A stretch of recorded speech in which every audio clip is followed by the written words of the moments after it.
Na ukaange ukijua pia kitu ile muhimu, watu walikuwa naishi kabla wewe uje kuja. Si sasa kwa sababu wewe umefika, sasa utapunguza hao kuishi. Unaona? Yaani dunia ni ile ile. Unasikia? Sasa wewe hujabadilisha kitu, hujaongeza kitu. Si ni kweli? Sasa hapana ishi maisha ya kufurahisha watu, upenyeshe watu meno. Watacheka. Usikaseme ati ni wewe ndo ulikuwa wa kwanza kukuja huku. Walikuwa hata wewe kama ungekuwa, watu unajua ungekuwa wanaendelea kuishi. Unasikia? Watu wanaendelea. So watu kukufa hii kuanza jana, ni kitambo tu watu wamekuwa wakikufa.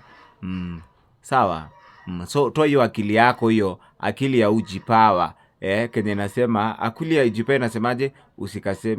Usikaseme akili ya ujipawa inasema ati ni wewe peke yako kwa hii dunia. Ati sasa wewe ukienda watu watateseka. Walikuwa naishi nani? Walikuwa naishi